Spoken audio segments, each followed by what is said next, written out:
पहा, तुमचा SP म्हणजे सेक्रेटरियल प्रॅक्टिस हा जो विषय आहे याचा पहिला टॉपिक आज आपण समजून घेणार आहोत.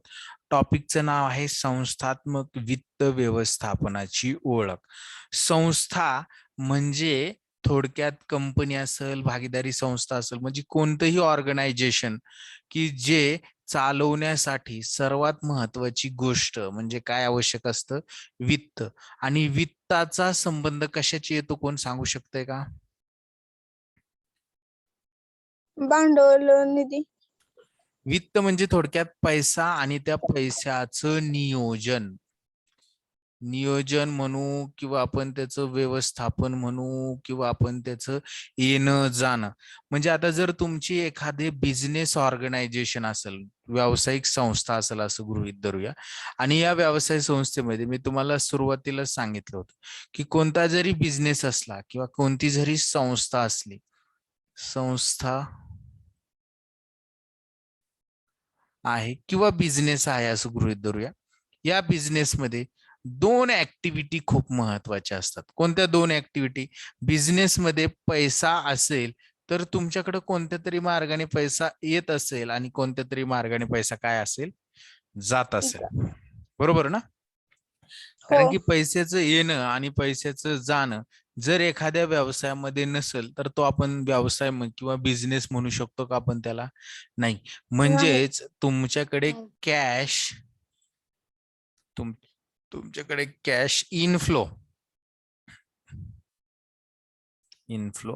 आणि कॅश आउटफ्लो म्हणजे पैसा जाणे. ह्या दोन गोष्टी बिझनेसमध्ये सातत्याने घडत असतात. जोपर्यंत बिझनेस तुमचा चालू आहे, जोपर्यंत तुम्ही व्यवसाय करणार आहात, तोपर्यंत या दोन गोष्टी तुमच्या इसेन्शियल आहेत. की कोणतीही वित्तीय संस्था घ्या किंवा कोणताही व्यवसाय घ्या, त्याच्यामध्ये या दोन गोष्टी होणार म्हणजे होणार. याच्याशिवाय आपण त्याला व्यवसाय म्हणणार नाही. मग वित्त म्हणजे काय? की पैसा आणि पैशाचं व्यवस्थापन, म्हणजे पैसा येणं पैसा जाणं याचं व्यवस्थापनाशी संदर्भात ही वित्त ही एक संकल्पना आहे. म्हणजे पैशाशी निगडीत ही संकल्पना आहे. वित्त म्हणजे पैशाशी निगडीत असलेला सर्व व्यवहार. हे कळलं आणि त्याचं व्यवस्थापन आपल्याला समजून घ्यायचं. मला तुम्हाला वित्त हे सांगायचं होतं. तर वित्त काय आहे? की पैशाच्या व्यवस्थापनाशी निगडीत एक संकल्पना आहे. म्हणजे वित्ताचा संबंध डायरेक्टली कशाचे आहे? व्यवस्थापनाशी, पैशाशी. पैशाशी आहे. कशाशी आहे? पैसा, याच्याशी त्याचा संबंध आहे. आता बिझनेसमध्ये मी तुम्हाला दोन गोष्टी सांगितल्या, कॅश इनफ्लो, कॅश आउटफ्लो. म्हणजे तुमच्याकडे पैसे येतील आणि ते पैसे कुठंतरी जातील. मग जनरली जर बिझनेस करत असेल तर आपल्याला कोणकोणत्या मार्गाने पैसे येऊ शकतात? जर बिझनेसची सुरुवातच असेल तर आपण अकाउंटमध्ये सगळ्या गोष्टी शिकलेलो आहोत. काय? तुम्हाला भांडवल आहे, भांडवलालाच आपण काय म्हणतो? कॅपिटल. कॅपिटल. बरोबर. येते ना सर्वांच्या लक्षात मी काय सांगतोय? जर तुमच्या बिझनेसमध्ये भांडवल म्हणजेच कॅपिटल असेल तर तुमच्याकडे पैसा आला. म्हणजे कोणीतरी बिझनेसचा ओनर असेल तो तुम्हाला कॅपिटल पुरवतोय, म्हणजे तुमच्याकडे पैसा येतोय, ते भांडवल झालं. भांडवला व्यतिरिक्त तुम्ही काय करू शकता? लोन वगैरे घेऊ शकता. बरोबर ना? हो, त्या मार्गाने सुद्धा तुमच्याकडे पैसे येतील. तुम्ही जर समजा विक्री वगैरे केली, सेल्स वगैरे केला, खरेदी विक्रीचा बिझनेस असतो तर सेल्स कडून सुद्धा तुमच्याकडे पैसे येतील.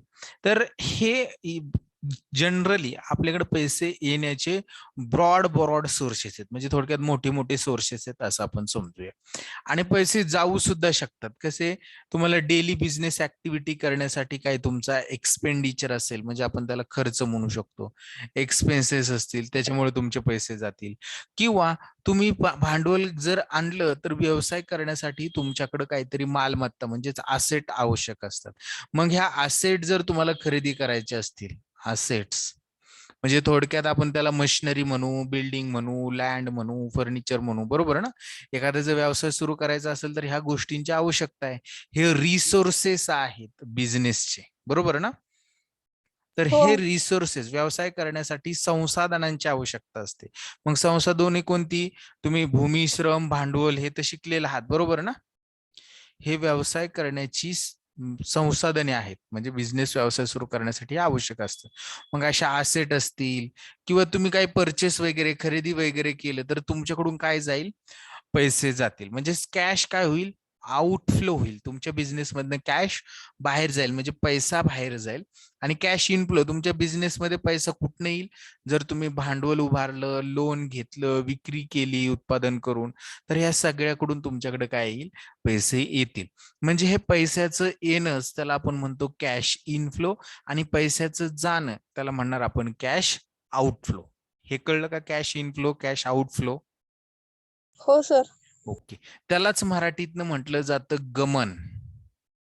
कॅश इनफ्लोला काय म्हणणार, गमन, आणि कॅश आउटफ्लोला म्हणणार निर्गमन. कॅश आउटफ्लोला काय म्हणणार, निर्गमन. तर हेच आपल्याला ह्या प्रस्ताविकामध्ये त्यांनी सांगितलेले. काय सांगितलेले बघा, सर्वांना स्क्रीन दिसते ना? हो सर. ओके. त्यांनी असं म्हटलंय की वित्त ही संकल्पना पैसा व पैशाचे व्यवस्थापन यांच्याशी निगडित आहे. म्हणजेच काय, वित्त हे पैशाशी संबंधित आहे. पैशाचं व्यवस्थापन करणे, म्हणजे बिझनेस जर करत असाल तर तुमच्याकडे जो आलेला पैसा आहे तो योग्य रीतीने बिझनेस करण्यासाठी वापरणं, म्हणजे त्या पैशाचं योग्य व्यवस्थापन करणं, यावर त्या बिझनेसचा विकास किंवा त्या बिझनेसची आपण काय म्हणू ग्रोथ अवलंबून असते. जर एखादी व्यवसाय संस्थेमध्ये पैसा येतोय, विक्री करते, पण त्या पैशाचे योग्य व्यवस्थापन नाही, पैसा कशासाठीही खर्च केला जातो, तो व्यवसाय विकास होऊ शकतो का त्या व्यवसायाचा, त्या व्यवसायाची प्रगती होऊ शकते का? नाही. नाही. म्हणजे बिझनेसकडे जो कॅश किंवा जी कॅश इनफ्लो आहे, पैसा जो येतो, निधी जो येतो, निधी जो उभारतो बिझनेस म्हणजेच व्यवसाय संस्था, त्या निधीचं योग्य व्यवस्थापन जर केलं तरच ती व्यवसाय संस्थेची काय होऊ शकते, प्रगती होऊ शकते. म्हणजे व्यवसाय संस्थेचं यश किंवा व्यवसायाचं यश, तिच्याकडे जो कॅपिटल असेल, तिच्याकडे जे भांडवल असेल, तिच्याकडे जो निधी असेल, तिच्याकडे जो पैसा असेल, या पैशाचं किंवा निधीचं योग्य व्यवस्थापन कशा पद्धतीने केलेलं आहे, किती कार्यक्षमतेने तो पैसा वापरलेला आहे, याच्यावर अवलंबून असतं. आणि जर व्यवस्थापन नसेल, अगदी आपण काही कुटुंबात पाहतो की आपल्याकडं असं सिजनेबल पैसे येतात आणि सिजनेबल पैसे जातात, की थोडक्यात आपला सीझन असेल, एखादा आपण व्यवसाय करत असेल तर त्या काळात आपल्याकडे खूप पैसे असतात, आणि सीझन नसेल मग त्या काळात आपण खूप कुटुंबामध्ये आपण वस्तू खरेदी करतो, वेगवेगळी एन्जॉयमेंट करतो, आणि पैसा नसला की सगळं बंद होतं, पैसेच नाही म्हटलं जातं. म्हणजे थोडक्यात काय, की तुमचं पैशाचं व्यवस्थापन जे आहे ते कार्यक्षमतेने केलं जात नाही. व्यवसायामध्ये असं करून चालत नाही. व्यवसायामध्ये तुमचा व्यवसाय 12 महिने वर्षातले चालू असतो. या 12 महिन्यामध्ये तुमच्याकडं काही ठराविक महिन्यांमध्ये खूप पैसे येतील किंवा ठराविक महिन्यांमध्ये खूप कमी पैसे येतील, पण त्या पैशाचं व्यवस्थापन करणं खूप गरजेचं असतं. व्यवसाय उभारणीसाठी भांडवलाची गरज असते. कशाची गरज असते व्यवसाय चालवण्यासाठी? भांडवलाची. भांडवल. त्यालाच आपण इंग्लिश मधनं आपण काय म्हणतो, कॅपिटल. बरोबर ना? हे जे कॅपिटल आहे, हे कॅपिटल आपण एकत्र करू शकतो. म्हणजे जर पार्टनर असतील तर पार्टनर 3-4 असतात, त्या 3-4 लोकांकडून कॅपिटल एकत्र केलं जातं. कंपनी असेल तर कंपनीत असंख्य लोक एकत्र येतात आणि कंपनी स्थापन करतात.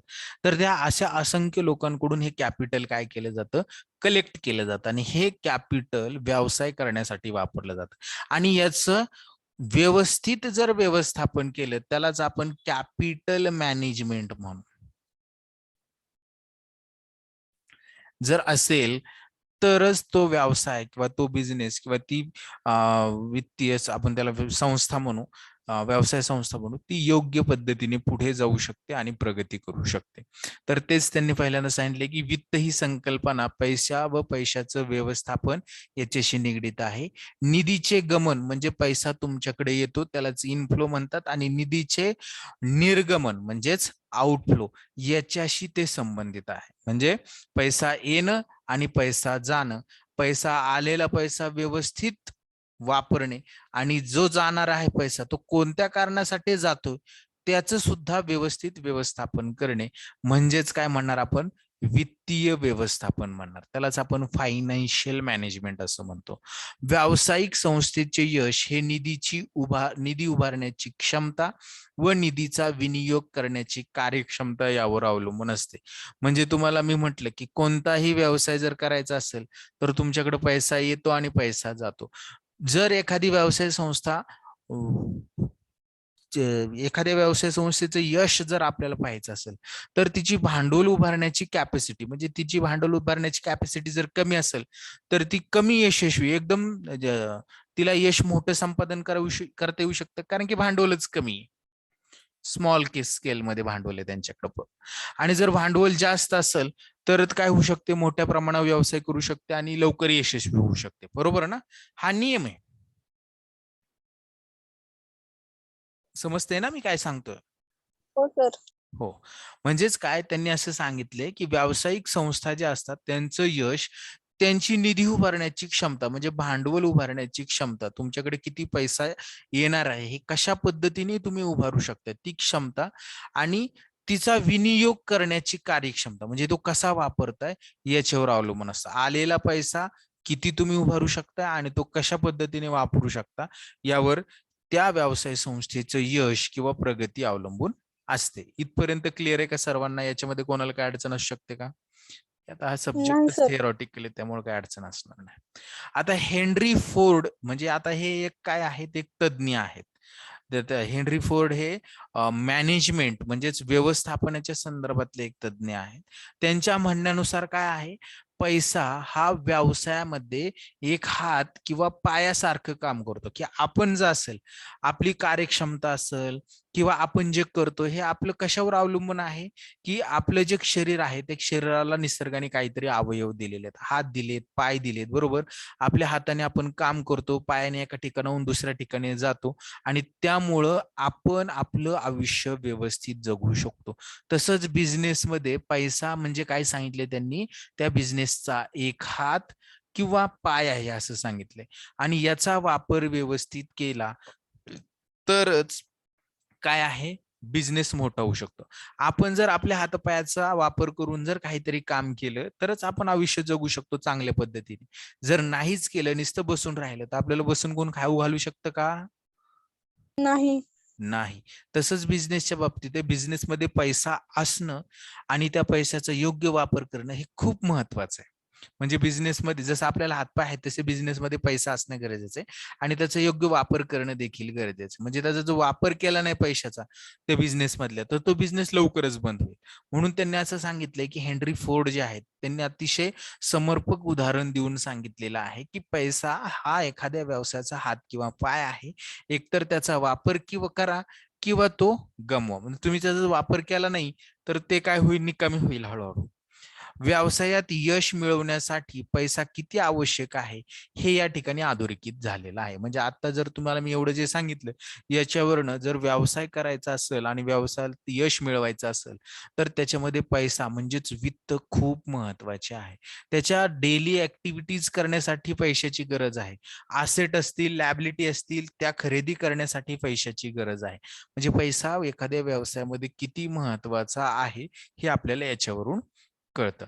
आता संस्थात्मक वित्त व्यवस्थेचा अर्थ समजून घ्यायचा. पुढचा पॉइंट काय, संस्थात्मक वित्त व्यवस्थेचा अर्थ. त्यालाच आपण म्हणतो ऑर्गनायझेशनल फायनान्शियल सिस्टीम इंग्लिश मधनं. आता वित्त व्यवस्था म्हणजे काय ते आधी समजून घेऊया. वित्त म्हणजे काय हे तर कळलं तुम्हाला, पैसा, बरोबर ना? हो सर. तर आता वित्त व्यवस्था म्हणजे काय, की तुमच्याकडं कॅपिटल आहे, बरोबर.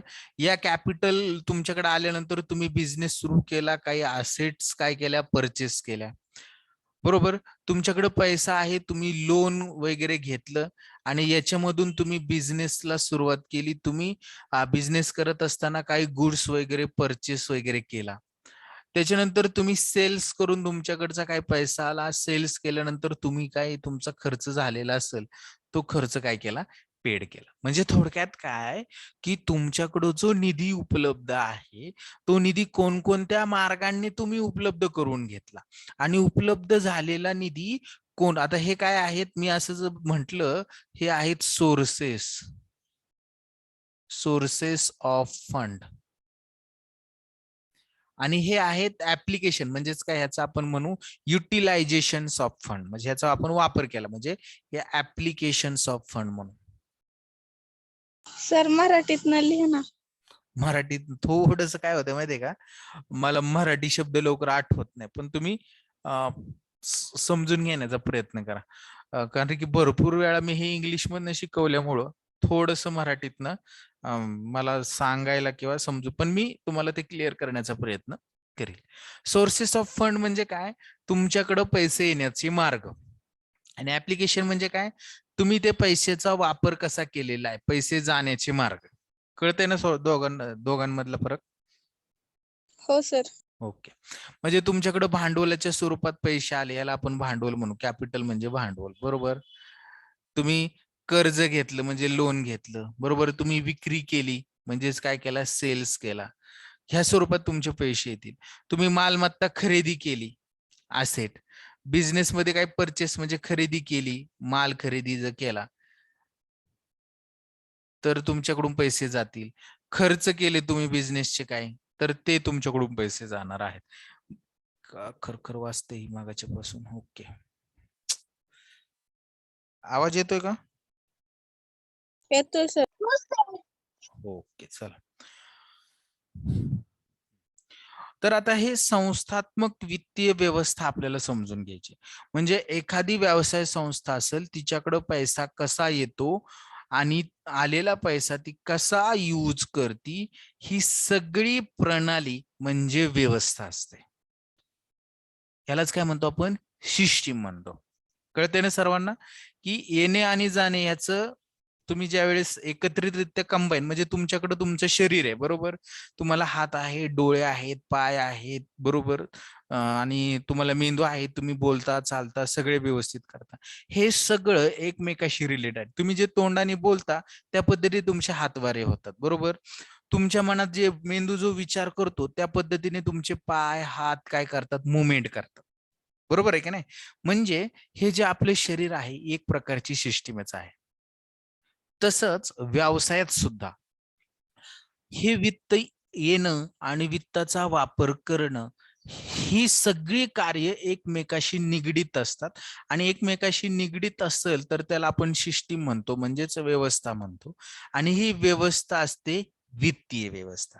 तर आता संस्थात्मक वित्त व्यवस्था ही संस्थेसाठी निधी उपलब्धता, म्हणजे निधीची उपलब्धता म्हणजे काय, पैसा कुठनं उपलब्ध करून घ्यायचा व त्याचा योग्य विनियोग कसा करायचा याच्याशी संबंधित आहे. मी जे सांगतोय ते कळतंय ना, की वित्तीय व्यवस्था म्हणजे काय, तुमच्याकडे जो निधी आला तो निधी कसा उपलब्ध करून घ्यायचा, म्हणजे निधी कुठून कुठून आणायचा आणि कुठं कुठं वापरायचा, ही एकत्रितरित्या जी सगळी व्यवस्था असणार आहे, हे करण्याचं जे काम आहे त्याला वित्तीय व्यवस्था असं म्हणणार. तर या वित्तीय व्यवस्थेमध्ये कोणकोणत्या कार्यांचा समावेश होतो, तर वित्त पुरवठा करणे म्हणजेच काय, थोडक्यात निधीची उभारणी वगैरे करणे, भांडवल रचना त्यालाच आपण कॅपिटल स्ट्रक्चर असं म्हणतो. तर ही भांडवल रचना म्हणजे थोडक्यात सांगू का, तुम्हाला भांडवल उभारायचंय, कॅपिटल उभारायचंय व्यवसाय करण्यासाठी, साधं सिंपल आहे. तुम्हाला जर बिझनेस करायचा असेल तर तुमच्याकडे स्वतःकडे थोडेफार पैसे असेल, त्याला ओन कॅपिटल म्हणू, स्वतःच कॅपिटल म्हणू, बरोबर. मग तुम्ही काय करू शकता, दुसऱ्याकडून कोणाकडून तरी उधारीवर किंवा आपण त्याला म्हणतो कर्जाऊ पैसे घेऊ शकता, बरोबर ना. हो. घेऊ शकता की नाही, त्याला कर्जालाच म्हटलं जातं कधी कधी डिबेंचर. कंपनीच्या बाबतीत डिबेंचर म्हणजे कर्ज रोखे असं म्हटलं जातं, म्हणजे कर्जाऊ भांडवल उभारणे केलं, किंवा तुमच्या मित्र नातेवाईकांकडून जर तुम्ही पैसे घेतले तर ते, म्हणजे थोडक्यात काय, की तुम्हाला वित्त उभारणीचे मार्ग कोणकोणते आहेत ते शोधणे, म्हणजेच कॅपिटल स्ट्रक्चर काय आहे तुमचं ते ठरवणे आणि गुंतवणुकीचा निर्णय याच्याशी ते संबंधित असतं. म्हणजे हे आलेलं कॅपिटल कशासाठी वापरायचं, म्हणजे आलेला पैसा कुठं गुंतवायचा, हे जे सगळं आहे हे या वित्तीय व्यवस्थेमध्ये असणार आहे. तुमच्याकडे कोणकोणते वित्ताचे मार्ग आहेत, तुमची भांडवल रचना काय आहे आणि तुम्ही आलेलं भांडवल कुठं गुंतवणार आहात, या संदर्भातली व्यवस्था म्हणजे वित्तीय व्यवस्था होय. समजते ना? हो सर. ओके, चला आता पुढे जाऊयात. थोडस मी हे स्क्रीनला मोठं करतो म्हणजे मला व्यवस्थित सांगता येईल. जास्त मोठं होतंय, बरं असू दे. चला बघा आता, हेनरी, हे काय नाव आहे, हॉगलँड, हे एक तज्ञ आहेत. यांच्या मतानुसार काय आहे वित्तीय व्यवस्था म्हणजे काय आहे ते समजून घेऊया. की संस्थात्मक वित्त व्यवस्था व्यावसायिक संस्थेने केलेले भांडवल संपादन व त्याचा विनियोग या गोष्टीची हाताळणी करणे म्हणजे काय असणार आहे. काय असणार आहे सांगा बरं, वरचा पॉइंट काय होता, वित्त व्यवस्था हो असणार सर. आहे. हा, म्हणजे वित्त व्यवस्थेची काय, संस्थात्मक वित्त व्यवस्थेची व्याख्या काय दिली त्यांनी. संस्थात्मक वित्त व्यवस्था म्हणजे काय, की व्यावसायिक संस्थेने जमा केलेले भांडवल किंवा उभारलेले भांडवल किंवा संपादन केलेले भांडवल व त्याचा विनियोग या गोष्टींची योग्य हाताळणी करणे म्हणजे वित्तीय व्यवस्था होय. अतिशय सोप्या भाषेत सांगितले. संस्थात्मक वित्त व्यवस्था म्हणजे काय, व्यवसाय संस्थेने संपादन केलेलं जे भांडवल असेल किंवा जो निधी असेल तो निधी आणि त्याचा विनियोग या गोष्टींची हाताळणे. अतिशय सोप्या भाषेत की व्यवसाय संस्था आहे, या व्यवसाय संस्थेने संपादन केलेलं भांडवल किंवा उभारणी केलेलं भांडवल उभारलं आणि या भांडवलाचा विनियोग म्हणजे याचा विनियोग कसा केला, ह्या सगळ्या गोष्टींची हाताळणी करणे म्हणजे संस्थात्मक वित्त व्यवस्था होय. क्लिअर का डेफिनेशन? हो सर. ओके. आता त्यांनी असं सांगितलेलं आहे की संस्थात्मक वित्त व्यवस्थेमध्ये कोणकोणत्या गोष्टींचा समावेश होतो. तर संस्थात्मक वित्त व्यवस्थेमध्ये वित्ताचे नियोजन म्हणजे जो पैसा आलेला आहे तो पैसा कसा वापरायचा. भांडवली बाजारपेठ, आता भांडवली बाजारपेठ म्हणजे हे काय तुम्हाला माहिती का? नसेल माहिती. हो. काय, कोण सांगू शकतो? भांडवल उभारण्यासाठी विविध स्रोत उपलब्ध असतात त्या बाजारामध्ये. हो, बरोबर सांगितलं अगदी तिला. भांडवली बाजारपेठ म्हणजेच काय, भांडवल उभारण्यासाठी वेगवेगळ्या प्रकारच्या स्रोतांचा, म्हणजे अगदी तुम्ही शेअर मार्केट माहिती आहे तुम्हाला. शेअर मार्केट मधनं काही कंपन्या स्वतःचे शेअर्स विकतात आणि भांडवलाची उभारणी करतात, बरोबर. त्याच्यानंतर बँकेकडून लोन घेतात, भांडवलाची उभारणी करतात, कर्ज घेतात, डिबेंचर्स विक्री करतात, भांडवलाची उभारणी करतात. म्हणजे काय, भांडवल ज्या ठिकाणी खरेदी विक्री केलं जातं त्याला भांडवली बाजारपेठ असं म्हणू आपण साध्या सरळ भाषेत. मुद्रा बाजार, मुद्रा बाजार म्हणजे पैशाशी संबंधित असलेला, म्हणजे आपला आपण त्याला पैसा निर्माण करणे आणि तो बाजारपेठेत आणणे. शेअर बाजार बघा, हा एक शेअर बाजार, यांचा अभ्यास याच्यामध्ये अंतर्भूत आहे. म्हणजे वित्तीय व्यवस्थेमध्ये कशा कशा समावेश होतो, वित्तीय नियोजनाचा होतो, भांडवली बाजारपेठेचा होतो, मुद्रा बाजाराचा होतो, शेअर बाजाराचा होतो, या सगळ्याचा याच्यामध्ये समावेश होतो. भांडवल निर्मिती स्वदेशातनं सुद्धा केली जाऊ शकते आणि विदेशी भांडवल सुद्धा आपल्याला निर्माण, त्याला आपण म्हणतो फॉरेन इन्व्हेस्टमेंट किंवा फॉरेन डायरेक्ट इन्व्हेस्टमेंट आपल्याकडे यावी म्हणून काही वेळेस विदेशातल्या कंपन्या सुद्धा भारतामध्ये व्यवसाय करतात. तर विदेशी भांडवल यांचा याच्यामध्ये समावेश होतो. म्हणजे संस्थात्मक वित्त व्यवस्थेमध्ये वित्तीय नियोजन, भांडवल बाजारपेठा, मुद्रा बाजार, शेअर बाजार याचा अंतर्भाव असतो आणि याचा आपण आता अभ्यास करणार आहोतच. त्याचबरोबर विदेशी भांडवलाचा देखील याच्यामध्ये समावेश असतो. निधी पुरवणाऱ्या बँका या देखील याच्यामध्ये खूप महत्वाची भूमिका पार पडत असतात. म्हणजे बँकेकडून जर आपण कर्ज घेतलं तर बँका देखील निधी पुरवणाऱ्या संस्थांमध्ये समाविष्ट होतात. म्हणजेच काय, बँका देखील भांडवलामध्ये सहभागी होत असतात, म्हणजे भांडवल निर्माण करून देणाऱ्या त्या देखील संस्था आहेतच.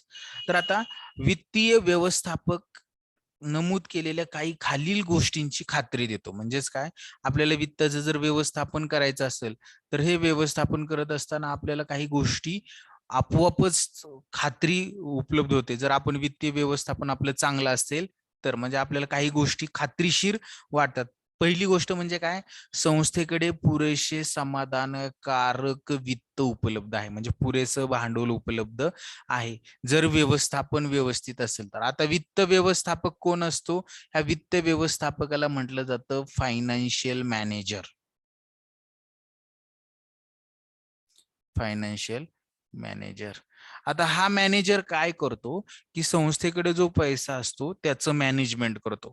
म्हणजे संस्थेकडे जो पैशालाच इंग्लिशमध्ये आपण फायनान्स म्हणतो, जो फायनान्स असतो त्याचं मॅनेजमेंट करतो, म्हणून त्याला काय म्हटलं जातं, फायनान्शियल मॅनेजमेंट. आणि तो खालील गोष्टींची खात्री देतो, म्हणजे कोणकोणत्या गोष्टी आहेत त्याची खात्री देतो. की पहिली गोष्ट म्हणजे त्या संस्थेकडं समाधानकारक वित्त म्हणजेच फायनान्स आहे का, उपलब्ध आहे का, याची गॅरंटी फायनान्शियल मॅनेजर म्हणजेच वित्त व्यवस्थापक देतो. हे क्लिअर? हो sir. Okay. Then after next, संस्था किमान मूल्य असलेल्या योग्य प्रकारच्या निधीचा वापर करत आहेत. म्हणजे थोडक्यात काय, किमान मूल्य असलेल्या योग्य प्रकारचा निधी, याचं एक तुम्हाला उदाहरण मला समजून सांगायचं आहे. की संस्थेला जो निधी उपलब्ध होतो ना, निधी म्हणजे पैसा, हा पैसा कधीही फुकट उपलब्ध होत नाही. म्हणजे उदाहरणार्थ, जर संस्थेने जर कोणाकडून लोन घेतलं, समजा बँकेकडून लोन घेतलं, म्हणजेच त्याला आपण काय म्हणणार, प्रतीक्षा सांग बरं, बँक लोन म्हणणार ना, बरोबर का? हो सर. हा. हे बँक आपल्याला पैसे फुकट देते का? त्याच्या बदल्यात बँक काय घेते आपल्याकडून? इंटरेस्ट, म्हणजेच काय म्हणतो आपण त्याला, व्याज घेते. बरोबर ना?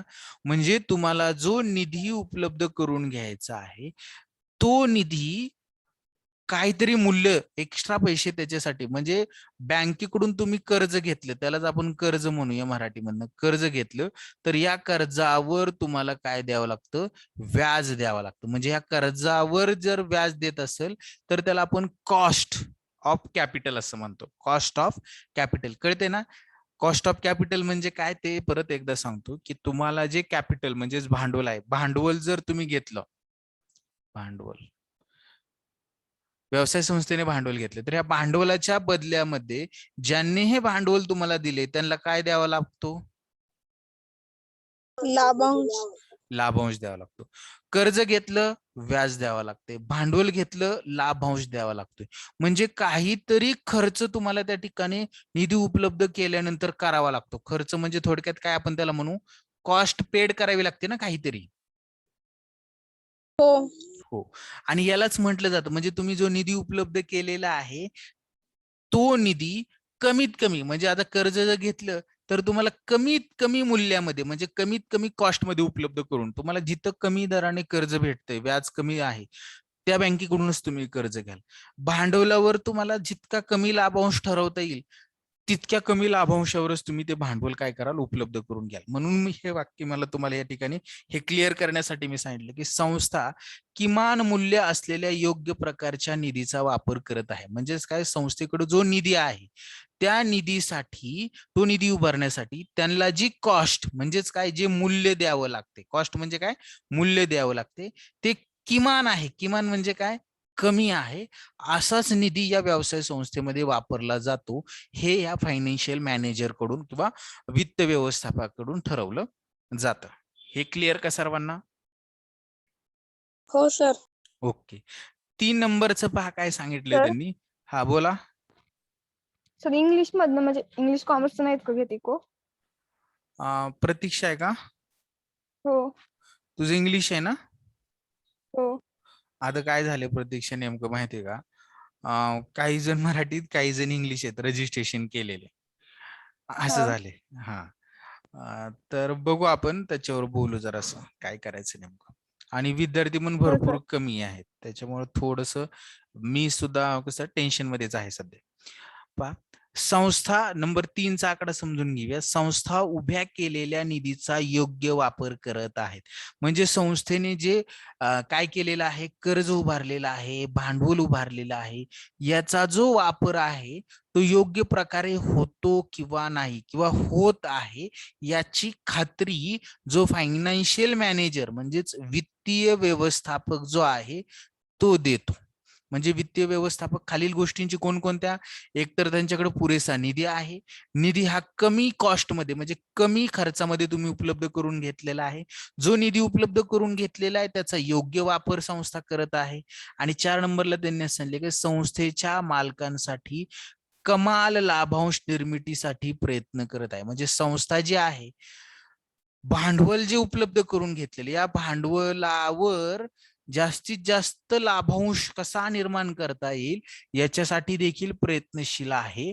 याची देखील खात्री कोण देतो, वित्तीय व्यवस्थापक देतो. म्हणजे वित्तीय व्यवस्थापकाचं काम जर आपण बघितलं तर संस्थेकडं चांगल्या प्रकारचा म्हणजे पूरक स्वरूपात निधी उपलब्ध आहे पुरेसा, तो निधी योग्य कारणासाठी वापरला जात आहे, किमान मूल्यामध्ये तो उपलब्ध करून घेतलेला आहे, योग्य कारणासाठी वापरला जातोय. नंबर 2 किमान मूल्यामध्ये उपलब्ध करून घेतलाय, आणि ह्या निधीवर म्हणजे या कॅपिटलवर लाभांश सुद्धा चांगल्या प्रकारे देण्याचा प्रयत्न केला जातो. या सगळ्या गोष्टींची खात्री फायनान्शियल मॅनेजर करतो. आता पुढे ते त्यांनी सांगितलेलं आहे की वित्तीय निश्चितीचा निर्णय का घ्यायचा, तर त्या 2 संकल्पना आपल्याला अभ्यासायच्या आहेत. ते शेवटचे 3 मिनिट राहिलेत, ते आपण पुढच्या लेक्चरला अभ्यासू. मी थोडंसं रेकॉर्डिंग स्टॉप करतो. आज शिकवलेलं समजलं का? हो सर.